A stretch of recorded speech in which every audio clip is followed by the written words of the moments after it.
Merci beaucoup, Caroline. Votre service et le service de votre famille pour l'Ontario et le Canada est une source d'inspiration pour nous tous. Et c'est un moment de grande fierté de vous avoir ici.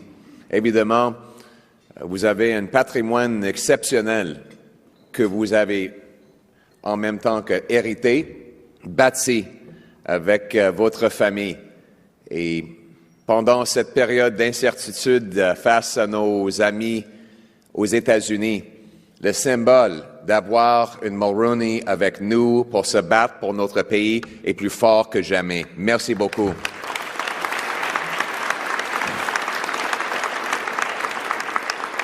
Votre père doit être très fier de ce que vous avez fait en tant qu'avocate, femme d'affaires et maintenant ministre, présidente du Conseil du Trésor.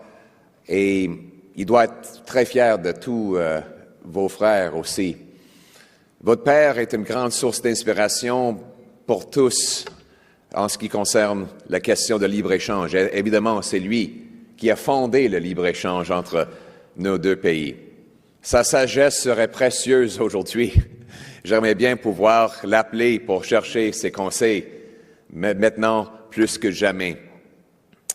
And I think that we all agree that you and your brothers are carrying on the incredible Mulroney legacy of fighting for Canada, whether serving in business or in law or now in government.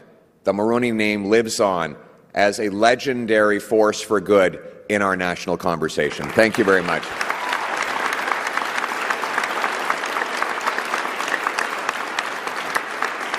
And she is the president of the Treasury Board, so of course if you hear me say the president today, of course I'm talking about Caroline Mulroney. There's another president, but this is the one we love the most. Your father, of course, was a great inspiration to all of us. He founded free trade between Canada and the U.S., and boy, I wish I could pick up the phone and seek his advice right now. But I'm sure he'd be very proud of all Canadians, how they've rushed to the defense of our sovereignty and our economy.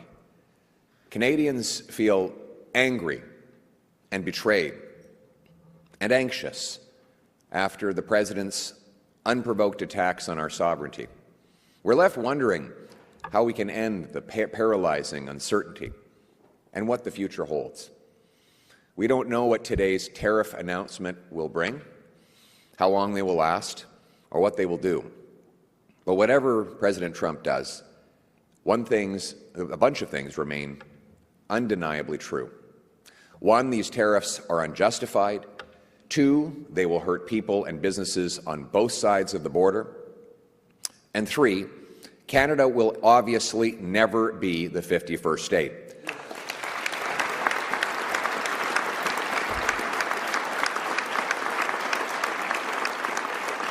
But we need a plan going forward, a plan that is both strong and effective. And I want to break that down into three parts. Obviously, one, we need an immediate response. Two, we need to tackle the dispute after the election, hopefully to bring it to an end. But three, perhaps most important of all, we need a long-term plan to build our economic fortress in Canada so we are never vulnerable to these kinds of threats again.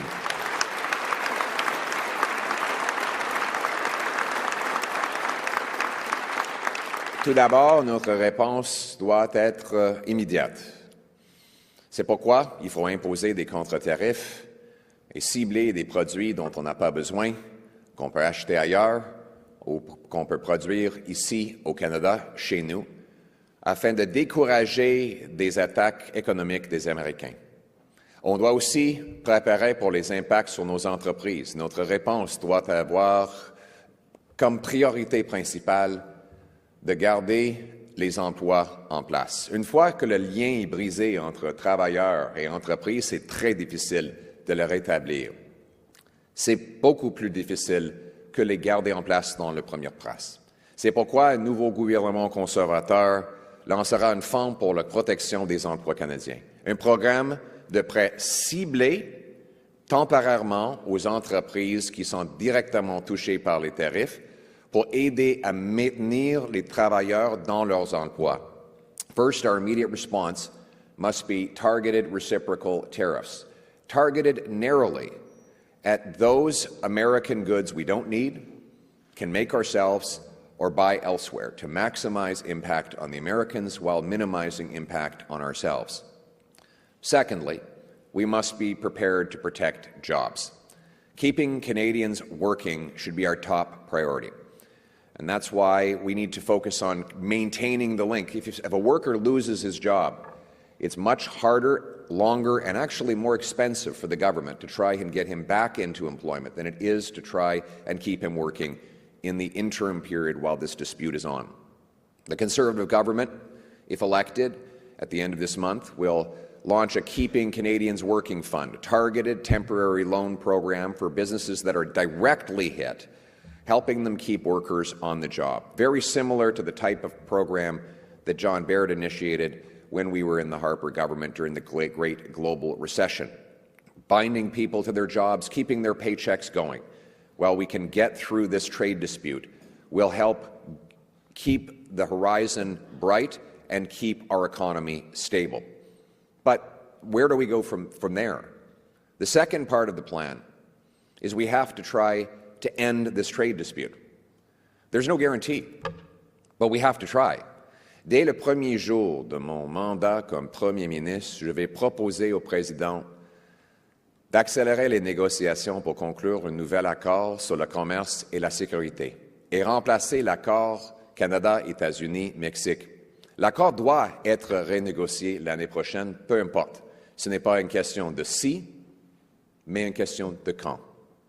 Alors pourquoi pas le faire directement et rapidement?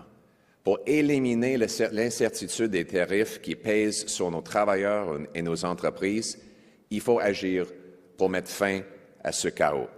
On day one, as Prime Minister, I will propose to the President to accelerate renegotiations of CUSMA, bringing in a new deal on trade and security. CUSMA must be renegotiated anyway, next year. Why wait? Why not get it done now? Why not end the uncertainty that is paralyzing both sides of the border and that is also costing us jobs today? We should set a firm date to finalize a new deal. And I will propose that both countries pause tariffs while we hammer out that deal. Keeping destructive tariffs in place kills jobs on both sides of the border and so serves no purpose at all. It does not make sense to go on killing jobs, disrupting markets, and weakening both our economies with on-again, off-again tariffs for months on end as Canadian businesses and workers live in paralyzed terror. In the meantime, during negotiations, suspension of tariffs would have to go both ways. Either they take them off or we would not. We would require this to be fully reciprocal as we work towards getting a deal. And as for the deal itself, any good negotiator would tell you that he wouldn't put his cards on the table before sitting down to talk. But Canadians do have a right to know what our red lines are. Donc, premièrement, je vais protéger notre frontière, nos ressources, nos fermiers, y compris ceux qui sont soumis à la gestion de l'offre. On va aussi protéger notre eau douce et nos travailleurs dans l'industrie automobile. Je tiens aussi à souligner qu'il est hors de question de négocier sur notre souveraineté. Nos lois, notre dollar, notre territoire, notre eau, notre ciel, notre culture, nos langues officielles, nos ressources naturelles et nos droits autochtones resteront sous notre contrôle pour toujours. Merci beaucoup.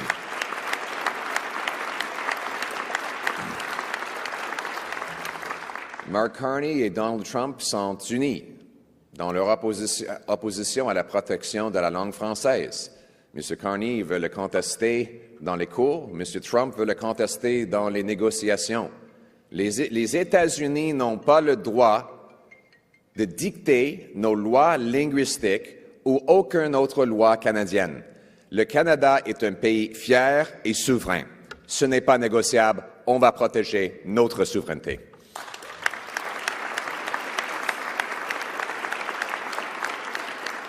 Deuxièmement, je m'engage à ce que tous les revenus qu'on récolte en conséquence d'une meilleure entente de libre-échange va financer une militaire plus grande, plus forte, pour protéger notre souveraineté et élargir notre présence dans le Grand Nord. On va pouvoir respecter nos engagements de l'OTAN de 2% et être un partenaire fiable pour nos alliés. On ne doit pas le faire pour plaire à Donald Trump. On doit le faire parce que c'est nécessaire pour être un pays fier et souverain d'avoir un militaire fort et bien financé. C'est ça le but d'être notre pays, c'est de protéger notre territoire avec nos propres forces armées au lieu de dépendre toujours des Américains.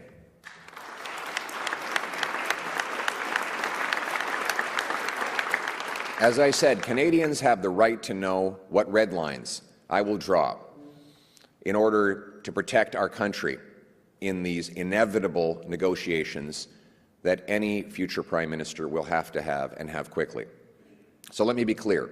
First, I will protect our control over our border, our security, our resources, our farmers, including our supply-managed farmers, our fresh water, our automotive workers.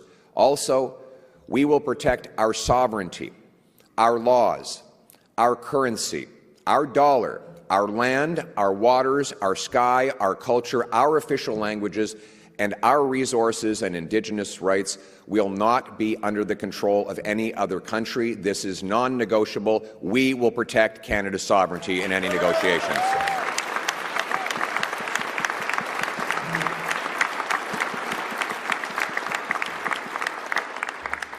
Second, for years, the Americans have demanded we do more in defense. But the truth is, Canadians have been demanding exactly the same thing. And so I will commit that any extra revenue generated from expanded trade with the United States will go right into our armed forces. We will hit our 2%. We will take back control of our Arctic waters from the Chinese and the Russians. We will rebuild our military and will become a truly sovereign nation with a strong armed forces that can protect us.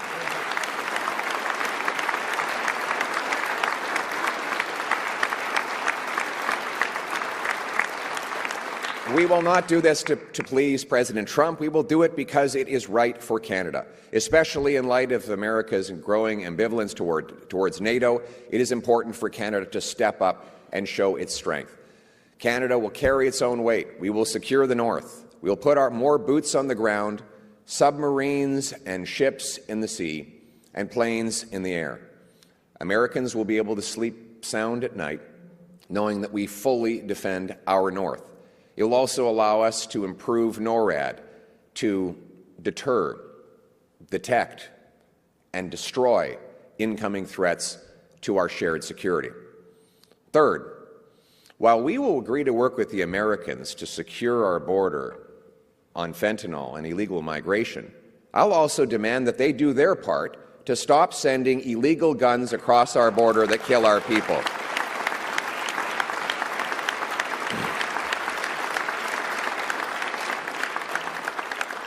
Now, how do we ensure that President Trump keeps his side of the bargain? How can we trust that he'll honor any new agreement when, let's be honest, he violated the last one, the one he negotiated? Well, that's the situation we're now in. We must make sure that the next deal has commitments that we make on defense, border cooperation, and market access that we can withdraw if and when he decides to break the deal and tariff us again. We will hold up our end of the bargain only as long as he holds up his. That is how we create the leverage to protect against a president suddenly changing his mind and breaking his word. Well, we can't control what the president does. My father isn't a particularly religious man, but he did teach me the Serenity Prayer. God help me to accept the things I cannot change, change the things I can, and have the wisdom to know the difference. And we know that we can't control the decisions the president makes, but we know we can control the decisions we make about our own destiny here at home. The president will have a fork in the road.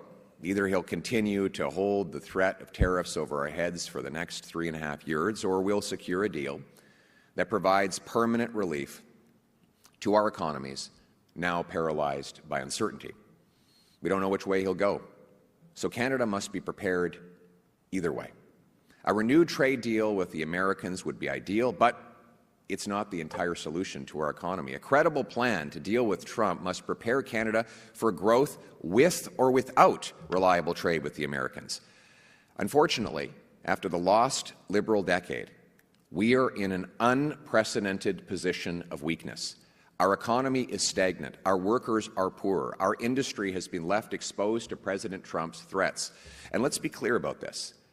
We have had the single worst growth of any country in the G7 over the last Liberal decade. The worst part of that growth happened while Mark Carney was Justin Trudeau's economic advisor. In fact, our per capita GDP is smaller than it was 5 years ago, while the American per capita GDP has grown by 18%. We are projected to have the slowest growth of all of the nearly 40 OECD nations, and that is after 10 years of the Liberals in power. In the first 14 years of this century, Canada had a net investment of American dollars in Canada of about $30 to $100 billion, depending on the year. Right now, after the last Liberal decade, there are $500 billion more Canadian dollars invested in America than the reverse. $500 billion has poured out of our economy into the U.S. We are more dependent and helpless than ever before, precisely because of the policies that Mark Carney and Justin Trudeau have imposed in this lost decade. Et en ce moment déterminant, les Canadiens doivent poser une seule question. Pourquoi Donald Trump soutient-il Mark Carney? Pourquoi Donald Trump a-t-il choisi Mark Carney comme le gagnant de la prochaine élection? Pensez-vous que Donald Trump a à cœur les intérêts du Canada quand il dit qu'il préfère négocier avec un autre gouvernement libéral? Ou bien est-ce que M. Trump pense qu'il peut obtenir des choses à dépens du Canada? Voici ce que je pense. Donald Trump sait très bien qu'un 4e mandat libéral sous Mark Carney affaiblirait notre économie encore plus. Il va continuer de dépendre du marché américain. M. Trump sait que M. Carney s'oppose à faire du Canada une superpuissance énergétique. Il sait que Mark Carney poursuivra le programme libéral qui bloque la production d'énergie et la construction de pipelines. En fait, Mark Carney a déclaré, et je cite, qu'il fallait garder plus de 80% des combustibles fossiles dans la terre. At this pivotal moment, I think Canadians have to ask a question. Why is Donald Trump so supportive of Mark Carney? Why has Trump anointed Carney the winner of the next election? Do you think it's because Trump has Canada's best interest at heart when he says that he'd rather negotiate with a Liberal government? Or is he thinking about what he can get at Canada's expense? Here's what I think. Donald Trump knows that a 4th Liberal term under Mark Carney will make Canada even weaker and poorer than it was over the last decade, more dependent on American markets and vulnerable to his threats. He knows Mr. Carney is opposed to turning Canada into an energy superpower. He knows that Liberal agenda blocking energy production and pipeline construction will keep Donald Trump's thumb over our economy. In fact, Mr. Carney actually said, and I'm quoting here, more than 80% of current fossil fuel reserves would need to stay in the ground. Now, obviously, he means Canadian oil reserves. There would be more oil produced south of the border, profiting the Americans and making us weaker and more reliant. Trump knows that Mr. Carney will keep Justin Trudeau's industrial carbon tax on Canadian industry, as well as Trudeau's cap on Canadian energy, driving business south. And just yesterday, Mark Carney gave a wonderful gift to Donald Trump. He announced he will keep the Liberal No New Pipelines Law C-69 in place. Bill C-69 guarantees there will never again be a pipeline, LNG plant, large-scale mine or nuclear project built in this country. It will send hundreds of billions of dollars fleeing south of the border to Trump's America and force us to continue to sell our oil and gas at massive price discounts. When you consider that Mark Carney's Keep It in the Ground agenda will make us even more dependent on the United States, it becomes pretty clear why Trump wants the Liberals to win a fourth term. The last thing that President Trump wants is a strong Canadian Prime Minister who will turn this country around, turning our country into an economic and resource powerhouse with competitive taxes that is open for business. That might not be good for President Trump, but it is exactly how you put Canada first.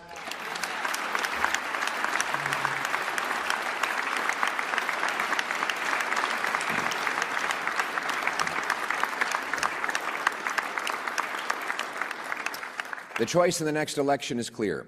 After the lost Liberal decade, can we afford a fourth term of rising costs and crime and falling economy under America's thumb? Or is it time for a change with a new Conservative government that will put Canada first, a government that will unleash our resources, cut taxes for our workers, bring home our jobs, and stand up to the Americans from a position of strength? That's the decision. That's the decision. And that part we do control. Only we control our natural resources, our tax policy, our competitiveness, and whether Canadians keep more of what they earn and save. The story of Canada is a story of doing big things, of ambitious projects that bind the nation together, uniting us as a people and securing our sovereignty. That's what Brian Mulroney did when he negotiated free trade. That's what John A. Macdonald did with the railway. Canada was not handed to our ancestors. They had to work and sacrifice for it. And whether we were born here or chose to come, we are their heirs. And we have a duty to defend what our ancestors gave us, to build an even better Canada to leave to our children. That is our purpose. That is what we will do.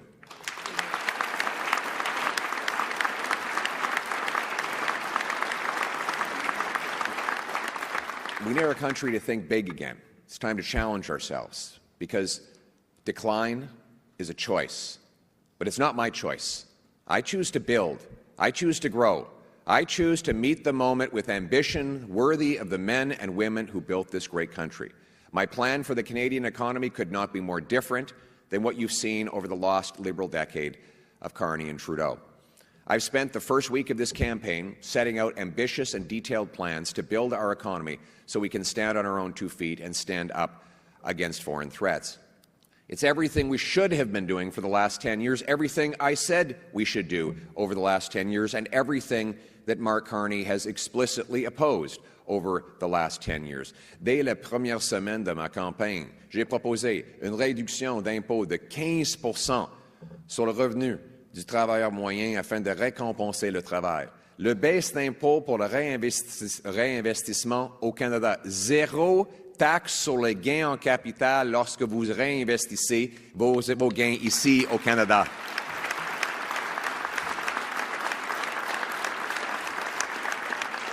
Cette baisse d'impôt va ramener des milliards de dollars ici au Canada pour bâtir des pipelines, des oléoducs, des mines, des bâtiments, des autres projets d'envergure qui va créer des emplois et inventer des technologies. Cet élan va nous donner un pouvoir de reprendre le contrôle et relancer notre économie. On va permettre à nos aînés de gagner juste 34 000 s'ils choisissent de travailler sans payer d'impôts pour arrêter de punir les gens qui travaillent fort. On va créer des zones canadiennes prêtes à bâtir, c'est-à-dire des zones où c'est déjà permis, il y a déjà des autorisations à commencer à bâtir des grands projets comme les transmissions, des lignes de transmission, des chemins de fer, des pipelines et d'autres infrastructures essentielles à travers le Canada en contournant les États-Unis et en acheminant nos ressources partout au monde sans aller par les Américains. In the first week of this campaign, I've laid out clear and detailed plans to relaunch our economy and take back control of our economic destiny. I've announced that we will cut income taxes by 15% to reward hard work and give our people a chance to get ahead. I've announced the Canada First Reinvestment Tax Cut. Zero capital gains tax when you reinvest the proceeds building Canada right here at home.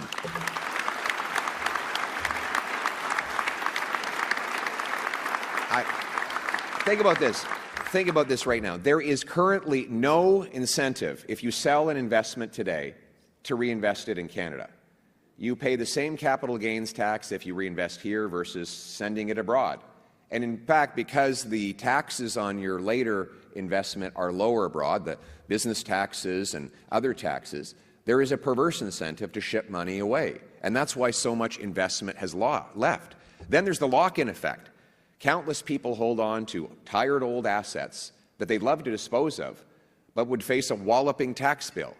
So instead of disposing of it to someone who can do something better with it and using the proceeds to build new homes, launch a new factory, buy a new CNC machine or a conveyor belt, or launch a new technology, the money just sits dead.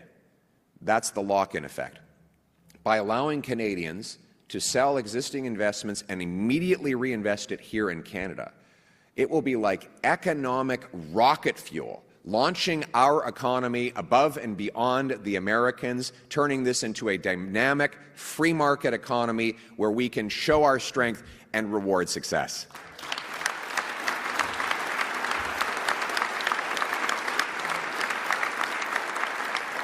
We want to reward hard work. Our seniors are punished if they choose on their own behest to go out and work. They get clawed back and taxed away. We'll let them earn up to $34,000 tax-free so that there's actually a benefit to sharing their wisdom and their contributions with our economy.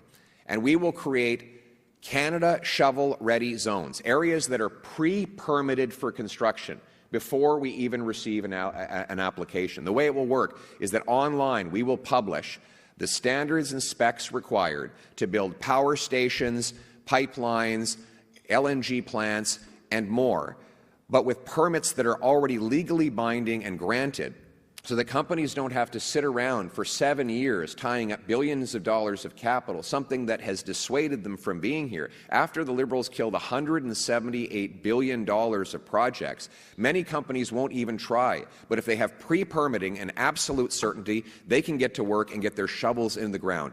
One of those projects will be the Ring of Fire. I pledge to grant permits for the Ring of Fire within 6 months of becoming Prime Minister.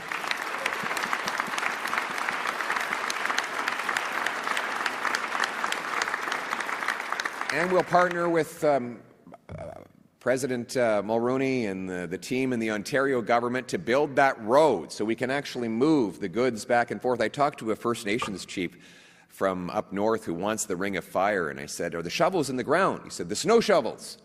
He said, "They've been waiting 5 years and spent $50 million on federal permitting for a road. Forget the mine itself. Let's get these delays out of the way. As the great Bob Stanfield said, let's stop stopping and start starting." One example is the 14 biggest energy and resource companies wrote a letter to all of the federal leaders. And they said there's 5 things we need if you want us to make Canada economically independent from the Americans. 5 specific asks. 1, you need to repeal the No New Pipelines Law, C-69, and the tanker ban so we can ship our oil overseas. My answer? Yes. 2, grant decisions on major projects within 6 months rather than 17 years. My answer? Yes. 3, scrap the energy cap that will limit the amount of oil and gas we can produce while allowing foreign polluting countries to have an unlimited dominance in markets. So scrap the energy cap? My answer? Yes. 4, they said we must axe the industrial carbon tax, which makes it impossible for us to compete with Americans who have no such tax. Axe the industrial carbon tax? My answer is yes. And give Indigenous loan guarantees to help First Nations take equity positions and profit from the projects that happen on their land? My answer, again, is yes. Yesterday in St. John's, I committed to all 5 of these things. Mr. Carney has said he will do none of them. Expanding our energy production and exports is the single most powerful thing we can do to break our dependence on the Americans. And that is the very single thing that Mark Carney has explicitly said he will not do. So what is his plan? A resume is not a plan.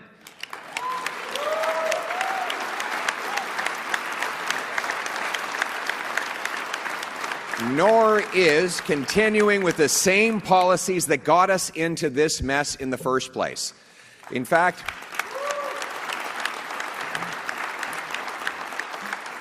he wants to put the Liberal policies on steroids. His housing plan, I don't know if you saw this earlier this week, he wants to create a government-run construction company that is going to make prefab tiny homes with no parking spots. This is his idea for housing. This is even more radical than the stuff that came from Stephen Guilbeault and Justin Trudeau over the last 10 years. This is not a serious plan to protect our economy and break our dependence. We need a serious nation-building plan to Trump-proof our economy. Mine will put Canada first. It is a plan for Canada that is richer and stronger than the one the Liberals left us. A plan to protect Canada from whatever choices, wrong choices, the President might make. So my message to President Trump is this: if you keep attacking our economy, over the next 4 years, under my Conservative government, Canada will become completely rebuilt as an economy that no longer is reliant on the Americans for everything. You will have lost your greatest trading partner and best friend.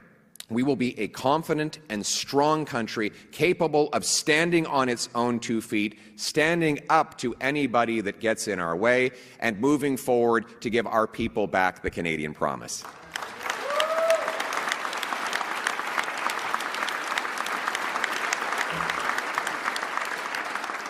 The only thing we can control is the things that we do at home. And the best way is to unleash our industry, cut taxes on our workers, bring zero capital gains taxes for our Canadian reinvestment, build more pipelines, LNG plants, power plants, data centers. That is the only way to actually stand up to the U.S. President. All these things I've talked about for the last 10 years, all these things Mark Carney has consistently opposed. All of these things are required to move forward. But we have to remember why we're doing these things.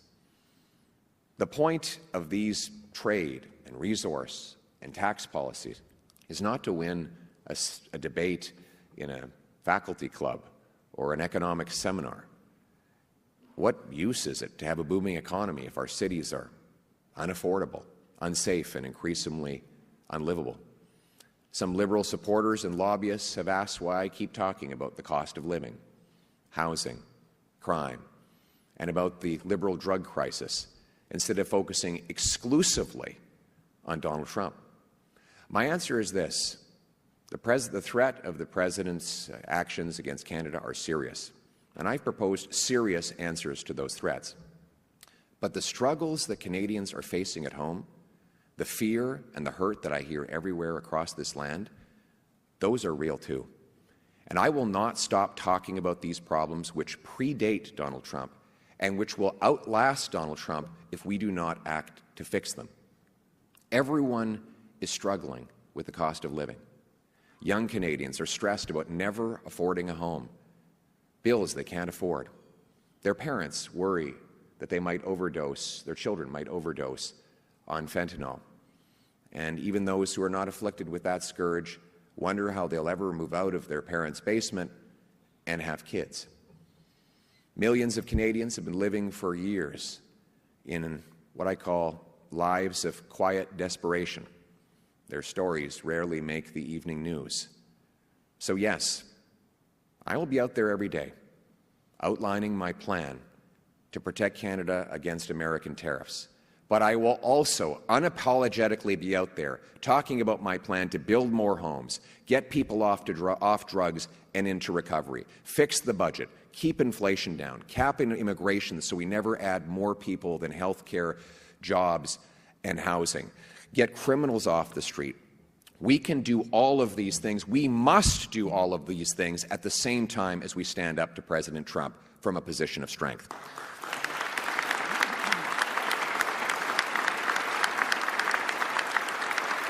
Because that's what a prime minister does. Now, what the Liberals would like you to do is forget about all the damage they did over the last 10 years. They want you to forget the lost Liberal decade. They want you to forget that it's exactly the same Liberal ministers, same Liberal MPs, same Liberal strategists making the same broken Liberal promises. We cannot afford a fourth Liberal term. We need a change to put Canada first. We will get that change. We will be a strong, self-reliant nation that takes care of its own and bows down before no country. Not a nation of tax collectors and toll masters, of bureaucrats and busybodies, of gatekeepers and grandees, of rulers and rule makers. No, we are a nation of explorers and entrepreneurs, artists and adventurers, workers and warriors, pioneers and patriots. Canada is much more than just not being American. It is about our shared values, our culture, our shared history, and the enduring promise that Canada made to each and every one of us. The promise that brought my wife here as a refugee from Venezuela. Why would she leave a beautiful tropical country to come to a place where it snows in the middle of April? The answer is because this country offered the incredible promise that 6 people crammed into a basement East End Montreal apartment could work their way to a successful life, that she, with that humble beginning, could stand next to the son of a teenage mother adopted by 2 school teachers to be on this stage. We owe it to this country.